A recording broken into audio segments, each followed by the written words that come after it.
Yo, welcome guys to my video. We just got a new information about Silver Palace regarding its gacha system. So I'ma break down to you today how this gacha system works, why is it bad, and to what other consequences it can lead to if they don't change it by the initial release of the game. So how does this gacha monetization actually works?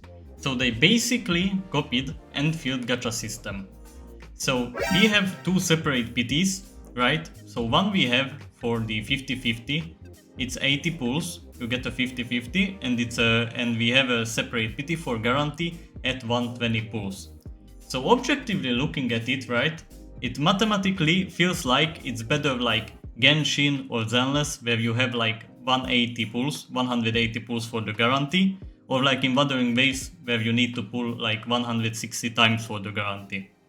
But it's actually not the case, because unlike in Genshin or Wuthering Waves, if you lose the 50-50 at 80 or 90 pulls, the guarantee carries over to the next banner and you are guaranteed to get your character.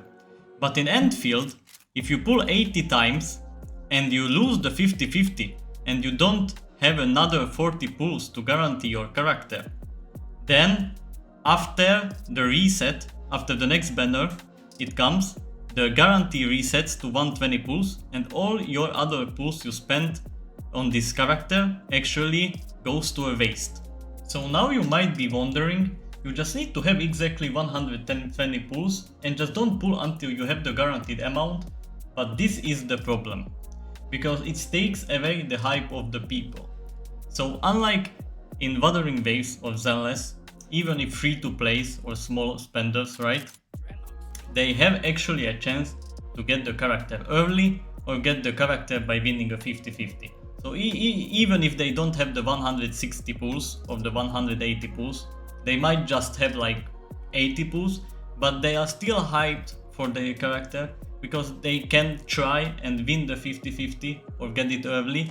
And if it doesn't happen and they get unlucky, their guarantee system will go to the next banner and they will have a guarantee character in the next banner, but at least they could have tried to get it. Unlike in Endfield or this gacha system, where you can't even try unless you have 120 pulls to guarantee your banner, because the guarantee doesn't carry over and all your pulls go to a waste. And now you might be saying, but you actually get the weapon pulls basically for free just by pulling for the character. But you won't fool me, because here is the case. I have been there where I got an early 6-star and I won the 50-50 at 20 pulls, and I got like 10 weapon pulls and I needed 70 more to guarantee my weapon pulls. And you can't get anywhere else the weapon pulls other than pulling for the banner or buying the weapon pulls from the shop, which was pretty expensive for me. I'm even going to show you in the end of the video my day one account, where I did a lot of exploration and as well spent hundreds of dollars on the game, hoping it would improve, but it didn't happen. And by now I think everybody should lose their hope for it. And why I'm saying this is because I don't want Silver Palace to end up like Endfield. But if they don't change its monetization based on a lot of people complaints, it just might mean that they won't listen to players' feedback or any other things as well in the future. So now let me just show you what were the consequences for Endfield not listening to the players' feedback. So here's the graphicon of how many people are searching for Endfield content. It dropped down right after the game release and it's been completely dead by now, as you can see. Nobody cares about Endfield content because there is actually no content at all. We didn't even get a proper endgame mode because CC or Umbra Monument is nowhere near close to be a good game mode to play, and it's not an actual endgame event either. It's not an endgame mode people wanted. Even the gacha revenue dropped down, you can see, and it's been struggling even with Mifu and Kami release in this patch. So yeah, this is the situation we don't want in Silver Palace. So keep complaining about it on social media and on Twitter or on any other platform. Just don't use Reddit because your post might just be taken down. So we nearly came to the end of the video. I'ma just show you my Endfield account so you don't call me a LARPer, and basically that's it. So here you can see I'm a day 1 player, right? This is my account. You can see my exploration as well. I maxed out like Valley.